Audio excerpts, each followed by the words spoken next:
11월 26일 연중 제34주간 수요일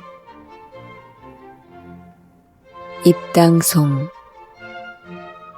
당신 백성 당신께 충실하니 당신께 돌아오는 이에게 주님은 진정 평화를 말씀하신다. 제1독서. 사람 손가락이 나타나더니 글을 쓰기 시작하였다. 다니엘 예언서 5장 1절에서 6절, 13절에서 14절, 16절에서 17절, 23절에서 28절의 말씀입니다. 그 무렵 벨사차르 임금이 1000명에 이르는 자기 대신들을 위하여 큰 잔치를 벌이고 그 1000명 앞에서 술을 마시고 있었다. 술 기운이 퍼지자 벨사차르는 자기 아버지 네부카드네자르가 예루살렘 성전에서 가져온 금은 기물들을 내오라고 분부하였다. 임금은 대신들과 왕비와 후궁들과 함께 그것으로 술을 마시려는 것이었다. 예루살렘에 있던 성전, 곧 하느님의 집에서 가져온 금 기물들을 내오자 임금은 대신들과 왕비와 후궁들과 함께 그것으로 술을 마셨다. 그렇게 술을 마시면서 금과 은, 청동과 쇠, 나무와 돌로 된 신들을 찬양하였다. 그런데 갑자기 사람 손가락이 나타나더니 촛대 앞 왕궁 석고벽에 글을 쓰기 시작하였다. 임금은 글자를 쓰는 손을 보고 있었다. 그러다가 임금은 얼굴빛이 달라졌다. 떠오르는 생각들이 그를 놀라게 한 것이다. 허리에 뼈마디들이 풀리고 무릎이 서로 부딪혔다. 다니엘이 임금 앞으로 불려왔다. 임금이 다니엘에게 물었다. 그대가 바로 나의 부왕께서 유다에서 데려온 유배자들 가운데 하나인 다니엘인가? 나는 그대가 신들의 영을 지녔을 뿐더러 형안과 통찰력과 빼어난 지혜를 지닌 사람으로 드러났다는 말을 들었다. 또 나는 그대가 뜻풀이를 잘하고 어려운 문제들을 풀어낼 수 있다는 말을 들었다. 이제 그대가 저 글자를 읽고 그 뜻을 나에게 설명해 줄 수 있다면 그대에게 자주색 옷을 입히고 금 목걸이를 목에 걸어주고 이 나라에서 셋째 가는 통치자로 삼겠다. 그러자 다니엘이 임금에게 대답하였다. 임금님의 선물을 거두시고 임금님의 상도 다른 이에게나 내리십시오. 그래도 저는 저 글자를 임금님께 읽어드리고 그 뜻을 설명해 드리겠습니다. 임금님께서는 하늘의 주님을 거슬러 자신을 드러높이셨습니다. 주님의 집에 있던 기물들을 임금님 앞으로 가져오게 하시어 대신들과 왕비와 후궁들과 함께 그것으로 술을 드셨습니다.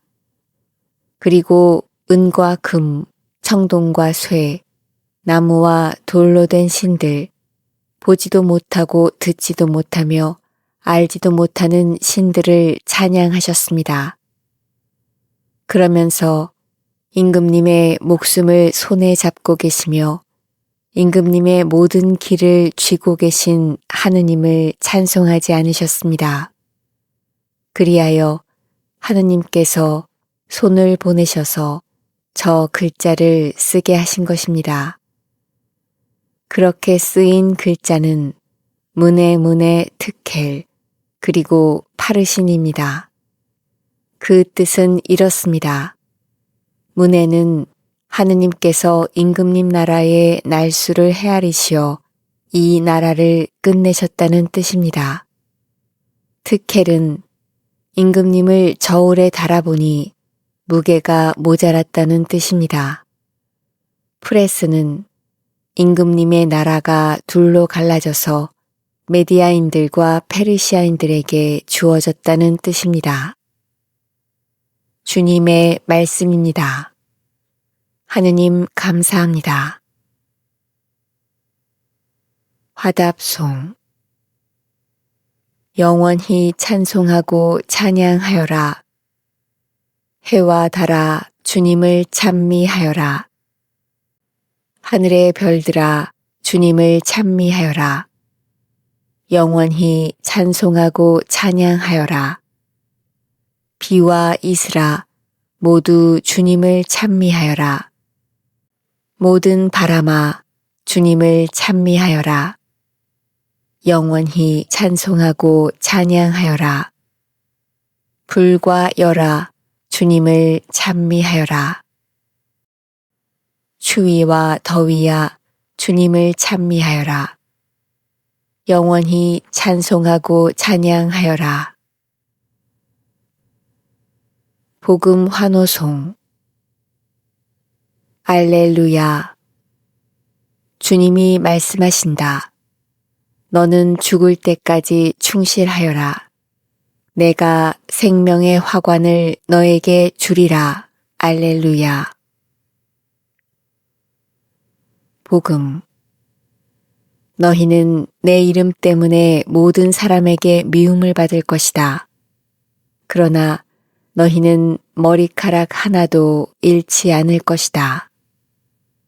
루카가 전한 거룩한 복음 21장 12절에서 19절입니다. 그때에 예수님께서 제자들에게 말씀하셨다.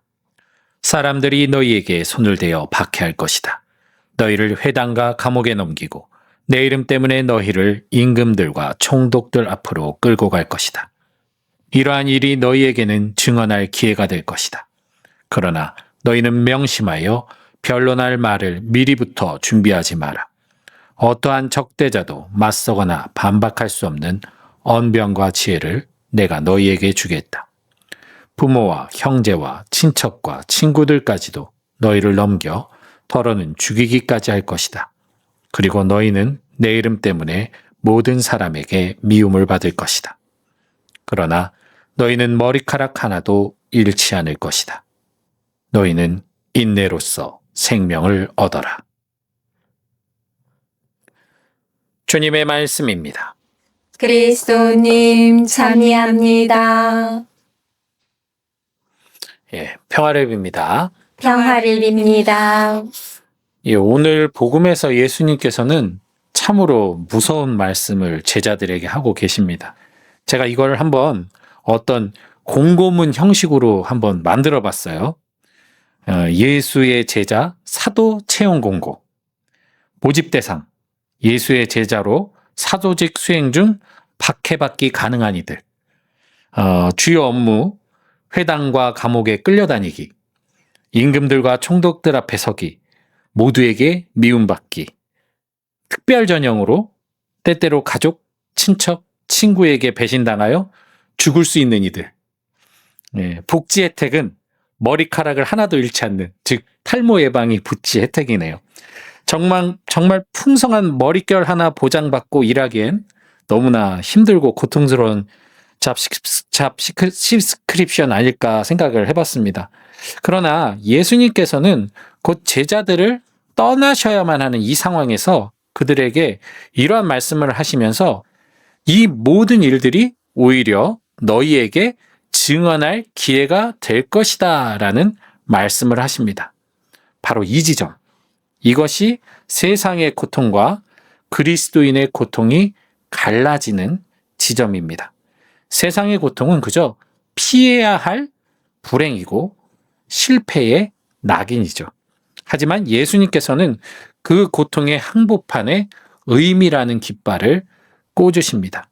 즉 우리의 삶을 통해 고통 가운데 하느님을 드러낼 그곳은 절망이 아니라 희망의 장소가 된다는 것이죠. 의미 치료의 창시자이면서 아우슈피츠 감옥에서 살아남은 그 정신과 의사 비터 프랭클린 박사는 의미 치료를 창시하면서 이런 말씀을 하셨어요. 인간은 왜 살아야 하는지 그 이유를 안다면 그 어떻게도 견뎌낼 수 있다. 사실 우리가 고통 중에 절망하는 이유는 고통 그 자체의 문제라기보다는 그 고통의 의미를 모르기 때문입니다. 오늘 예수님은 우리에게 그 궁극의 의미를 알려주십니다. 네가 지금 겪는 그 억울함, 그 배신, 그 아픔, 그거 버려지는 거 아니다. 그것이 바로 네가 나를 증언할 절호의 찬스가 된다. 영성상담가로서 저는 상담을 하면서 지내고 있는데요. 상담할 때 저는 이 진리를 되게 자주 목격했습니다. 세상은 우리에게 화려한 스펙을 요구합니다. 좋은 학벌, 성공한 경력. 하지만 하느님의 스펙은 다릅니다. 하느님 나라에서 가장 빛나는 스펙은 역설적이게도 상처입니다. 신학자 헨리 나우엔 신부님은 우리를 상처 입은 치유자라고 불렀습니다. 한 번도 넘어져 보지 않은 사람이 넘어진 사람의 아픔과 수치를 몰라요.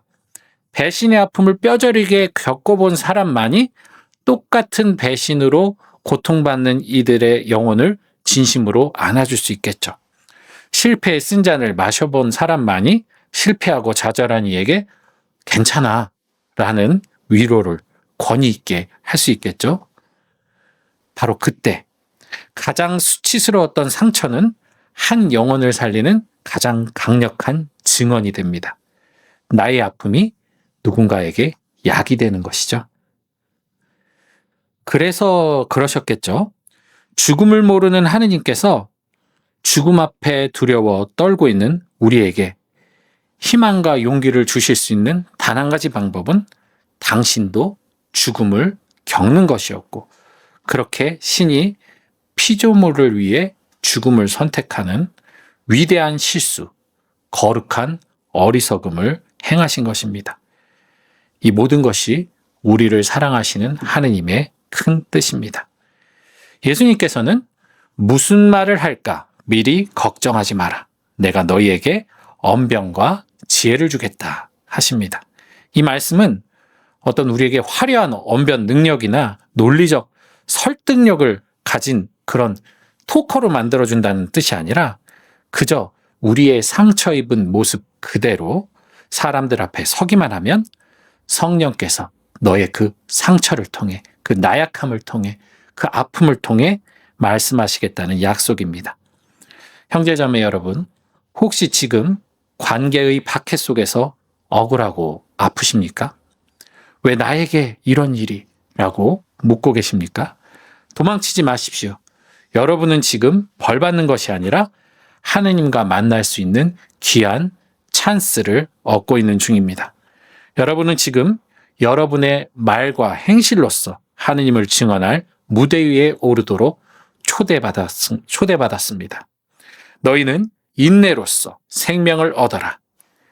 이 인내는 나의 이 고통이 결코 무의미하지 않으며 마침내 누군가를 살리는 증언이 될 것임을 믿고 기다리는 희망의 버티기입니다. 그러니 오늘의 고통을 그저 참고 사는 고통의 삶에 머물기보다는 그 고통을 누리고 고통을 통해 자라나는 우리의 신앙 성장 통해 기뻐하는 여러분 되시길 기원합니다. 주님 평화. 성부와 성자와 성령의 이름으로 아멘. 유튜브에서 강웅남으로 검색한 후 제 사진을 클릭하면 재생 목록에는 성경과 강남 노래방 영상들이 저장되어 있습니다. 재생 목록에서 시청하여 주세요. 구독 부탁합니다.